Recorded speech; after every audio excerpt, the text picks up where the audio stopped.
Well, I'm Dane Matthews, and I am the director of both the sterile processing and the surgical tech programs. So I've got a video out there, and I can send you the link if you don't have it already. But just quickly here's some of the workforce data about surgical tech right now. Oh, yes, I am starting with surgical tech. Sorry.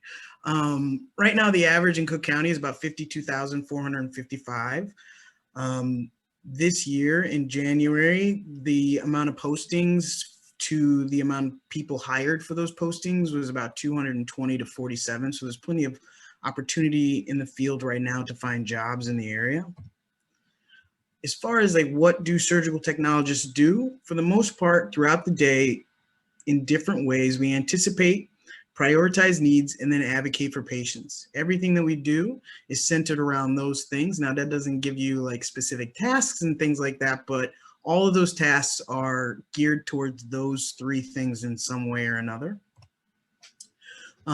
So to kind of break those tasks down a little bit, it's preoperative preparation for the surgeries that each patient is supposed to be having, taking care of making sure everything the surgeon needs is there. Then intraoperatively, we assist with the execution of the surgery, and postoperatively, we help with patient care and turnover of the room to get it ready for the next patient. In addition to that, surgical techs have a very vast amount of opportunities as far as jobs. You can go from anything to an optometrist office, to a surgery center, to a trauma one, where there's plenty of on-call and weekends, or you can find a job, at a hair restoration clinic or something like that, where you got your Monday through Friday, 9 to 5 type of a schedule. So whatever type of a role you want or lifestyle you want, you can probably find it in the surgical tech field. Oops, I was supposed to start with sterile processing, sorry. Sterile processing is a similar role that a lot of people like to learn about prior to surg tech. These folks make about $39,950 on average in Cook County. And for the same month of January, the jobs to hiring ratio is 139 to 49. So there's also plenty of opportunity to find positions right now. Sterile processors are responsible for mainly infection prevention, quality assurance, and monitoring and record keeping to make sure that the instrumentation, equipment, and supplies that are needed for surgery and for all the other units in the hospital are available. So this is another role where there's plenty of opportunities, and you can kind of make different types of scheduling and lifestyle options available to you. In addition to that, sterile processors also have the same kind of opportunities to go agency and travel. They can go also to clinics and have a very straightforward lifestyle as well. So really, both of these careers offer you a lot of opportunities to kind of make decisions about what you want your day and your week to look like, and to do some good and help patients. Little brief synopsis of the dental hygiene program. It's a 6-semester program, and students who graduate from our program receive an associate degree in dental hygiene. Dental hygienists work with the dentist. So by law, they need to work under the supervision of a dentist, and they are the preventive specialist in dental healthcare. So hygienists, they clean teeth, they take x-rays, they educate patients about oral health, and then work in collaboration with the dentist to provide, overall healthcare to patients. So the dental hygienist is the preventive specialist, and the dentist, they focus more on fixing things and repairing things. So when they work together, it's a true collaboration. And it's a great working environment. Dental hygienists are really in demand right now. A lot of dental hygienists retired during COVID. So I get calls and emails like daily for dentists that are looking for hygienists. So the average salary for a dental hygienist is about $50, between $45 and $50 an hour.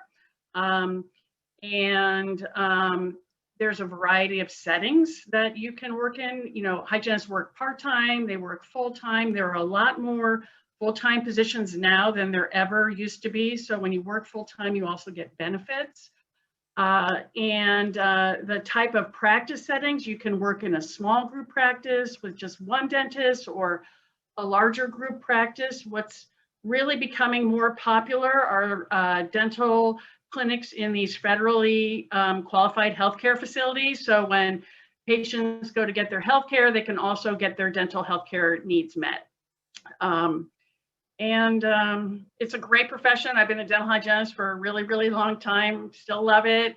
Work in private practice for my old boss every now and then on Saturdays. So it's a great profession, and I'm happy to answer any questions you may have. I'll put my email in the chat in case you don't have it, but happy to answer any questions you may have. When does the program start? The program starts in the summer, so there's a summer start, and it's a 6-semester program. The application cycle begins in the fall, and we accept 1 class per year in the summer session. Typically, we accept between 26 to 28 students. Hello, I'm Stephanie Tarr, Program Director of the Radiography Program. In general, what do? We take diagnostic images of patients while giving great patient care. I'm going to share my screen. It's just one slide. It's not fancy like Mr. Matthews, but it's just one slide. So in general, it's a 2-year full-time daytime program. The job market is very hot. 100% of my graduates find employment. Pay range, if you are, and this is with benefits, like a staff technologist, entry level is from $23 to $27 an hour. But if you are just like registry or agency, it's like $33 to $50 an hour. Also, other modalities that you can go into with either cross-training or additional education would be CAT scan, MRI, cardiac interventional sonography. You have breast sonography, vascular sonography, radiation therapy, nuclear medicine, mammography, and bone density. We also at Malcolm X College, my graduates who want to become mammographers, they go into our mammography program. So basically, it's just a shorter amount of schooling where either you can be cross-trained or, you know, just additional schooling. So that was very nutshell version of what we do. Let me say this too.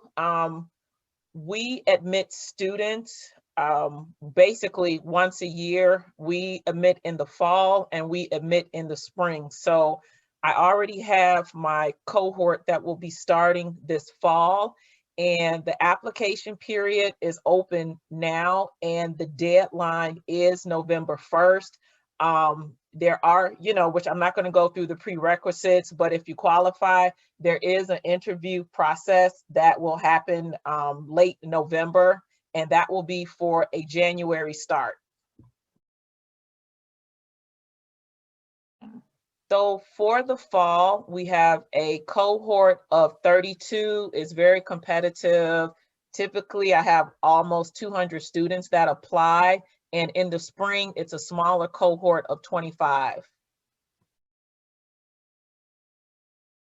There, everyone. My name is Patricia Nabal. I'm Associate Dean over the RN program here at Malcolm X College. We have the Basic Nursing Assistant program, we have a Practical Nursing program, and we have the Registered Nurse program. And if you're not familiar, nurses, they provide patient care in the community. They coordinate care of patients. I'm sure you've heard much of our frontline workers and how nurses have been lauded and praised throughout this past pandemic, not past pandemic. I know we're still very much within it.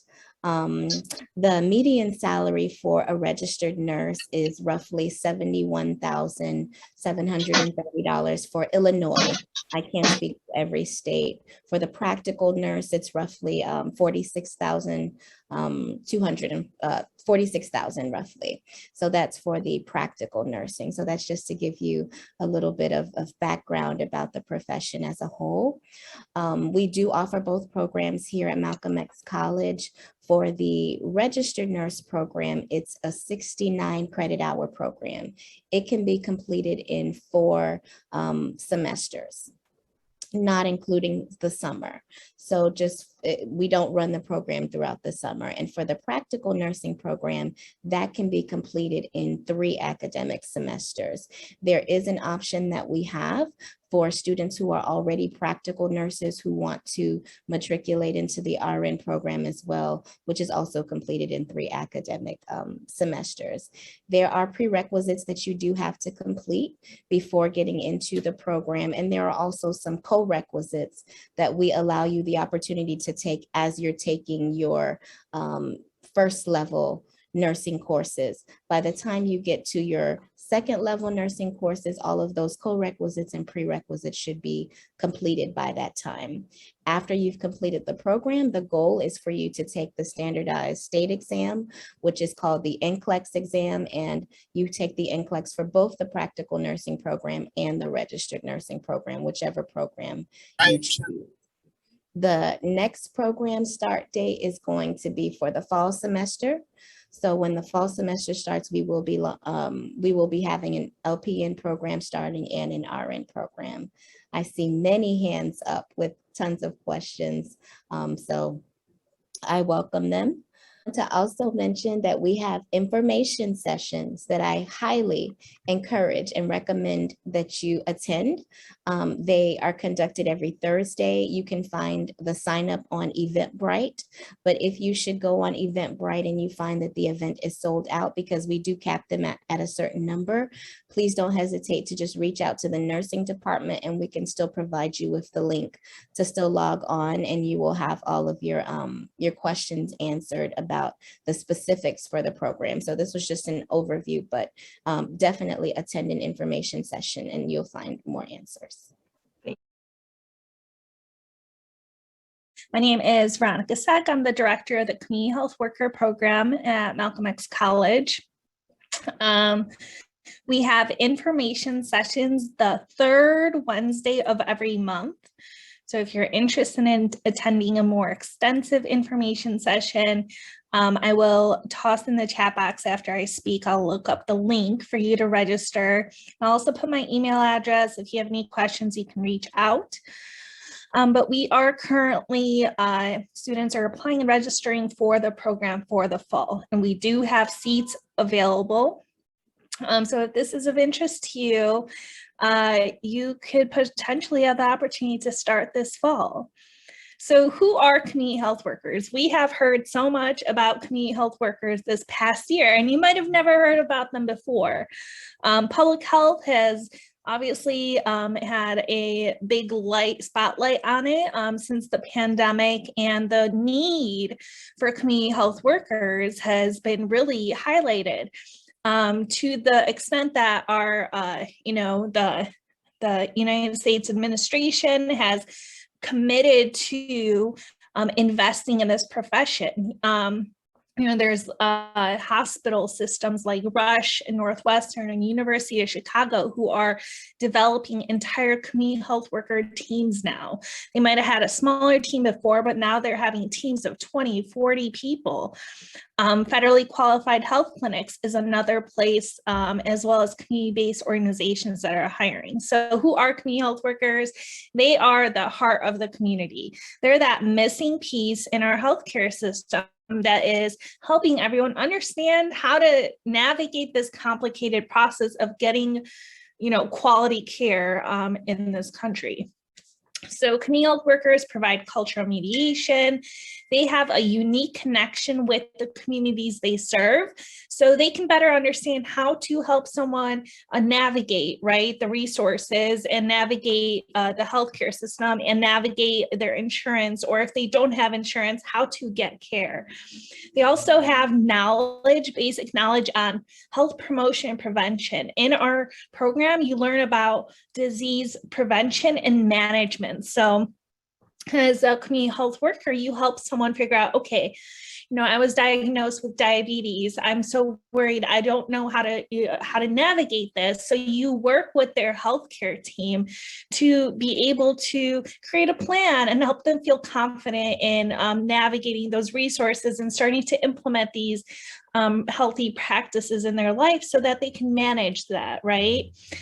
So they do provide care coordination, social support.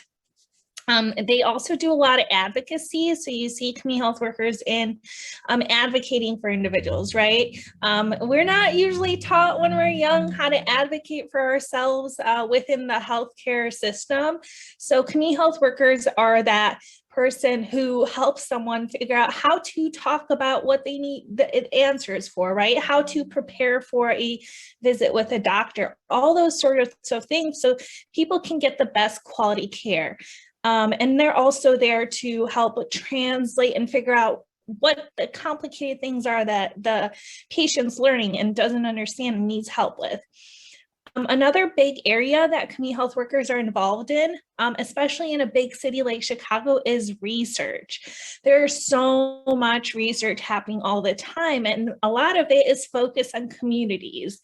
But you need a liaison in the community to help explain this to people, right? Like, let's say, UIC is doing a new research study. I'm going to use diabetes again for a new, medicine for someone who has diabetes, and they're looking to support that community. They can't just go to that community of people who have diabetes and be like, oh, hey, can we can you join this research study? No, you need to build trust. You need to help people find clarity, like what it is that this is about. Someone to answer the questions, be that connector. So they do a lot of work in that area. So if you're someone who's also interested in that research or science, that's a great area in community health work too. But there's a lot of evolving areas of community health work right now. For example, we currently have a grant where we're training community health workers to respond to the opioid epidemic. So, we've been working really closely with the city to train the city's contact tracers and vaccine ambassadors who are also community health workers. But now, as we're moving out of the pandemic, there's going to be the next thing that we have to figure out, right? So we've been working on developing that workforce. So there's going to be such a high need for community health workers. Like I mentioned, community health workers work in various settings. Part of our program, you get to do an 80-hour field experience. And what this is your chance to test this out, right? Test out the skills that you're learning in the classroom, get a chance to try out that area of community health work, whether it's a topic you're specifically interested in or a setting. We work with you to connect you with the right experience. What I love about the field experience is, our community health worker certificate, it's a basic certificate, 16 credit hours. Students can finish it in one semester or a couple semesters. So if you're interested in getting into the field really quickly, this is a great way to do that and you get experience right away. There's also a lot of apprenticeship openings right now in this field, and we're working with a lot of those partners around those apprenticeships. And what the apprenticeships are is job opportunities.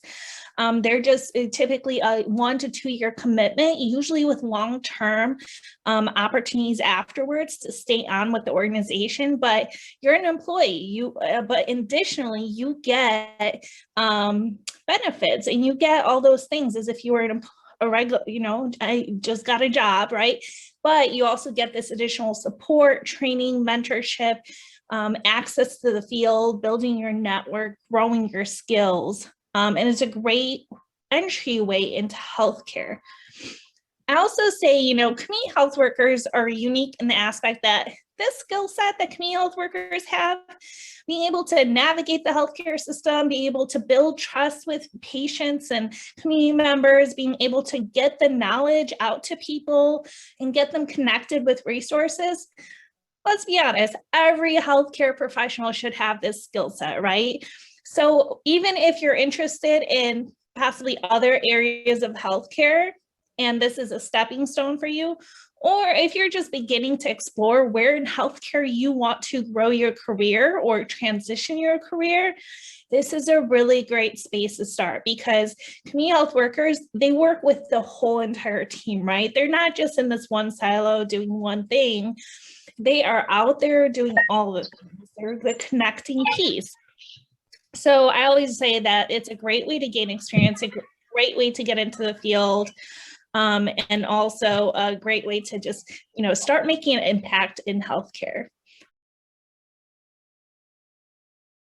Since it's only 80 hours, we don't want you to have to figure that out. We have so many partnerships across the city. So what we ask from you is we have you complete a survey. We ask you your preferences, what your availability is, what your topic interests are, where you feel you are within that skill set already, and where you're interested in kind of being. And we asked all that to the partners too. We're like, okay, what kind of intern are you looking for? What are your needs, and we match you.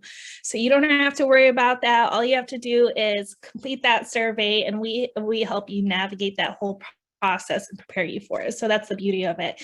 And that field work is like an internship, so it's not paid, but the apprenticeship, there's apprenticeship opportunities after you complete the certificate, and those are paid. And I'm happy to dig deeper into that too, and do in the info sessions. Our minimum requirement is just English 96. And then if you're interested in some of our specialized curriculum, like let's say if you wanted to specialize in the opioid epidemic, there is an additional application step to that, but it's nothing, it's not anything that's super time consuming. It's something that's doable to get enrolled in the fall. And yeah, I mean, every part of healthcare has the community health aspect. So even if you decide you wanted to go into nursing later, or you wanted to go into surg tech, or you wanted to go into dental, this skill set is going to help you be an even better practitioner. Yeah, so glad you're considering it. Thank you. My name is Harry Myers. I'm the EMS program director at City Colleges at Malcolm X campus. I'm going to talk to you a little bit about what we offer as far as EMS programs. So if you want to give me sharing capabilities, I got a little presentation I can throw up there. Yeah, you should be able to. Okay, let me just find it. It's always tricky finding it. I had a meeting before here, so I had way too many windows open. Okay, hang on. Okay, can you guys see that? Yes, Okay. thank you. All right, so within EMS programs, we actually, hang on, let me get this up so it's a slideshow. At the very bottom near the magnifier, you can click that. Yeah, I had my bar wasn't. Oh, okay, gotcha. The Zoom thing always tricky. Okay, so currently we offer steps. It's kind of a tiered program. You can come in either a first responder, an EMT, and work your way up. We do offer paramedic and then fire science. So I'm going to talk about the first responder first. The first responder course is a 3-credit-hour course. It gives you an introduction into the field of EMS, emergency medical services. It is an entry-level course. It's 3 credit hours. You meet once a week for 3 hours a day. It does give a lot of similar information as the emergency medical technician course, but it is pared down a little bit.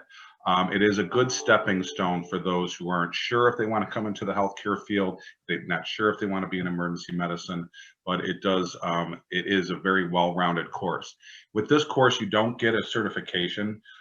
So it is really just more knowledge-based, and again, it's a prep course for moving on into emergency medical services. I will say it is something you're always going to use. You have relatives, yourself get hurt, and knowing what to do in an emergency. We do also teach CPR within the course. Emergency medical technician is a basic certificate program. Once you get your basic certificate, you can work on an ambulance, on a basic life support ambulance. What that is that's advanced first aid. You do actually have ability to actually give some medications, also assist with some medications. It does teach you how to do CPR, use an AED. There is a lot of pathophysiology in that class. I will tell you right now, from when I took it, when I was in my 20s to now, the book went from about this big to about this big. So it really has, the scope of practice has expanded significantly. Job opportunities for you once you get into the field. It is an entry-level job. You can work on an ambulance, on a basic life support ambulance. You can work as an ER tech. Some people work in doctor's offices.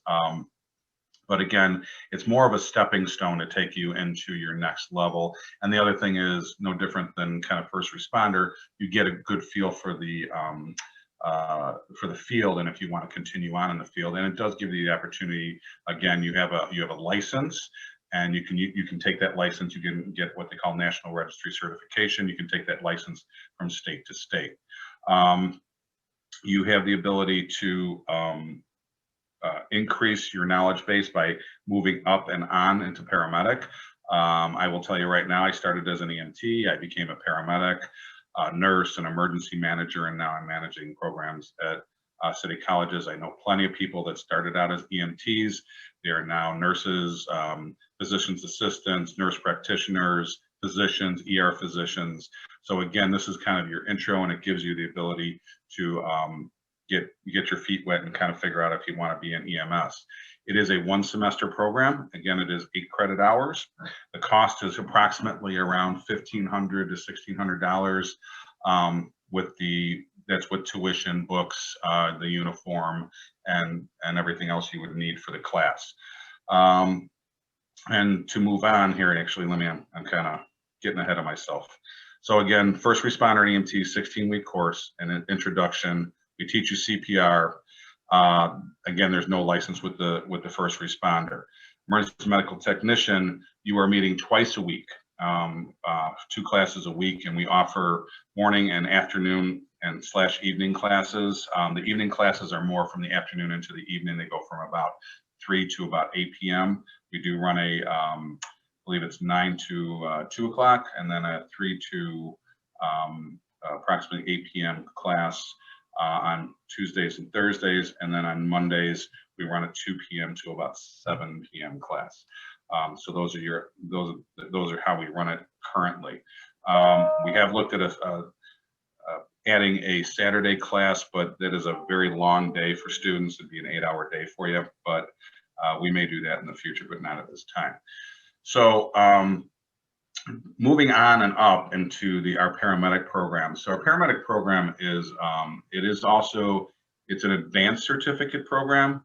It provides you the ability to work on an advanced life support ambulance. So when you call 911, when you have a municipality like Chicago Fire Department respond, you're getting paramedics. You're not getting EMTs. They are advanced life support.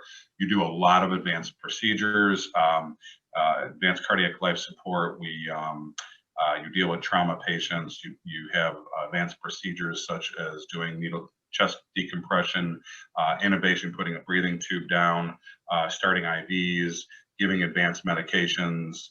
And this is where, EMT, yeah, you're saving people's lives and you're doing it on a basic level, but this is where you're leveling up and you're really getting into a lot of pathophys, pharmacology, trauma, OB. There's a lot that's involved in this course. It is a very intense course. It is a full year for the certificate program, and we also offer an associate's degree track with this as well. It is a selective enrollment program.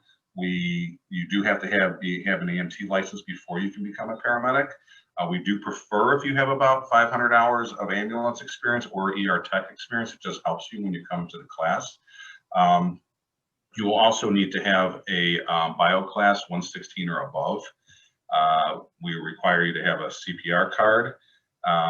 And we really want to see a GPA of 2.5 or above. And the reason for that is we do find our students are more successful when they have better GPAs, but also we are an accredited program.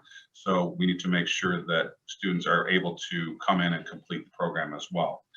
And then and I mentioned that we have a selective admission application process, and that includes an exam.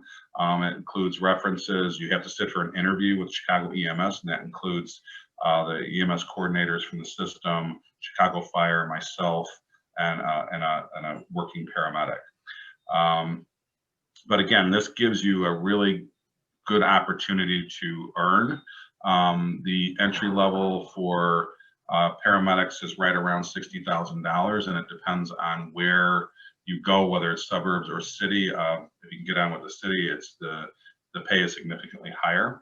But you have a lot of increased job opportunities. They hire paramedics in clinics. They hire them. You know, we currently have paramedics that work for events, so they stand by on concerts. They stand by movie sets. They do all kinds of. There's all kinds of job opportunities within the field. One of the things that is a stellar part of our program is our field internships. So your last semester in the summer, you will ride with Chicago Fire Department. Chicago Fire Department, you will do 24-hour shifts. And our students are very excited about that. That is one of the big attractions because they get a really well-rounded clinical experience. And speaking of clinical experience, it's not just riding with Chicago Fire. We have articulation agreements with many hospitals, and this goes for both EMT and paramedic, in which you will get a good clinical experience. We have OB, trauma, burn, ICU. So we will put you in all kinds of different clinical atmospheres, so that way you become a well-rounded healthcare provider. So we also offer a fire science program. Our fire science program is run by Chief Eric Strong. He has been running the program for, like, I believe, the last 7 years. He was here before I came here.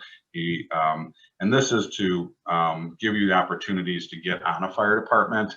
They like to see that you have interest, and you have, you know, there's some intro classes, and then some of the classes are actually designed and tiered for the working firefighter who wants to get a promotion. So within there, we increase the knowledge base, so that way when you do get on a fire scene, or again you're applying for a job, because most of the fire departments have entrance tests, and they require to have the knowledge base to actually pass those tests and have the opportunity to get on the fire department is increased when you are involved in our fire science program. Okay, so again, it gives you a head start for the academy, getting in the academy, and also promotions. So this is an associate's program. You can get 23 hours general education, and then their core classes. As you can see, EMT is actually one of the requirements. And right now we've just gotten to the point where we can give you PLA credit for that.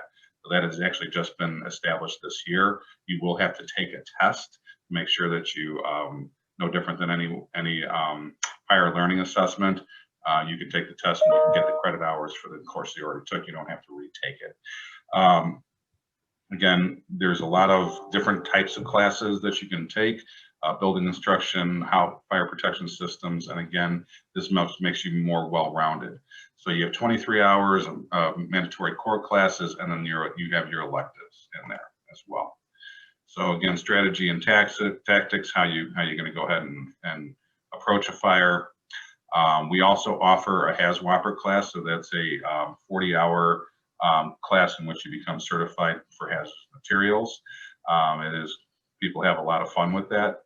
It's a full week, but we also offer that as well. So we work as a system with Chicago EMS. It's not just the college. The college is a part of the EMS system.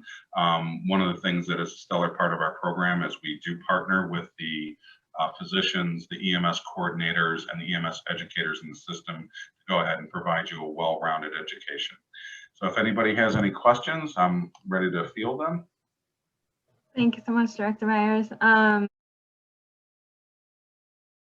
So the EMT program is 1 semester.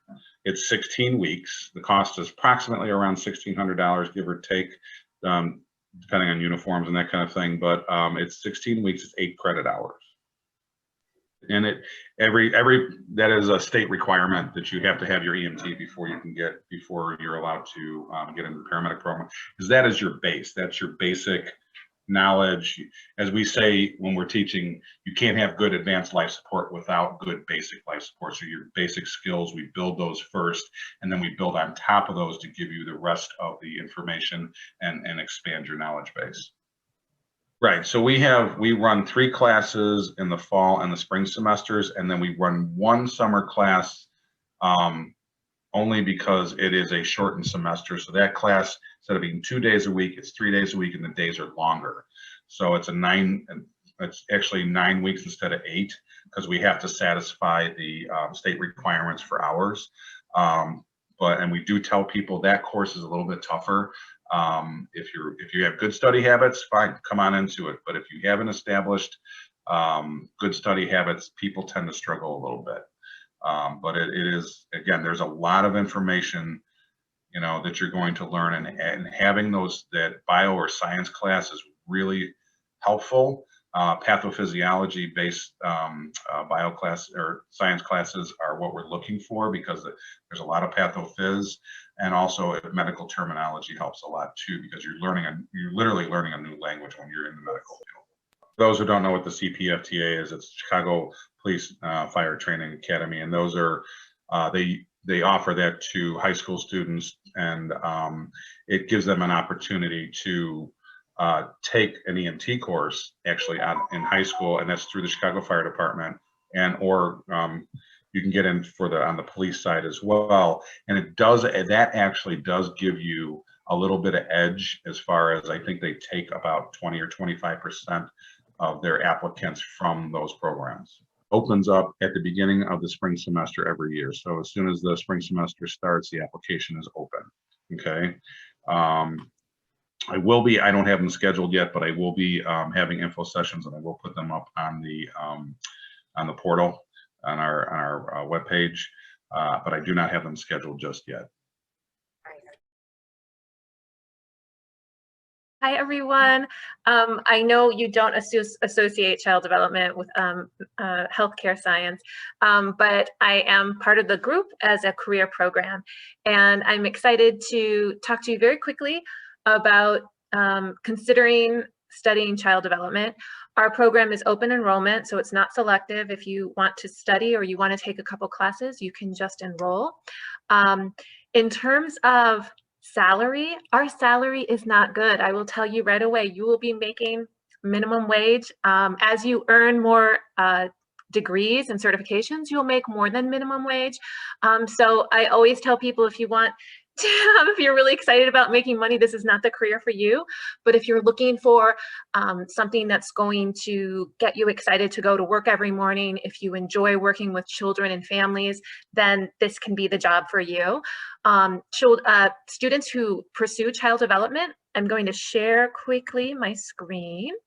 And I've got whoops, here we go. Just showing the different pathways. If you are interested in, I want to put, these are both 2 years degrees. Sorry, I'm trying to get the careers. If you're getting an AAS degree, you can work as an infant toddler teacher. You can work as a preschool teacher, an early Head Start teacher, which again is infants and toddlers. The funding is a little different than a regular place. And then an assistant Head Start teacher for pre-K. And you can also be a site director, so you can be running a preschool or child care center. And you can also work for CPS as a paraprofessional. And that's either as a teacher aide in grades K through 12, or a special education classroom teacher working one-on-one with a special education student. And that's also grades K through 12. Lots of our teachers who finish with the AAS degree are really interested in teaching preschool. And so they go enter into CPS and their preschools as a teacher aide. And then if you do that, you earn a little bit more than minimum wage, around $16 or $17 an hour. But again, it's about getting excited to go to work, being with young children, having that role of being with children in the most important years of their lives, birth through 5 years old, is really when everything's being laid down. And so you can have a huge impact on children and their families. If you are interested in you can go on after you get an associate's to a career that requires a 4-year degree. So we have a transfer degree for those students who are interested in attaining the PEL, which is the licensure with the state of Illinois.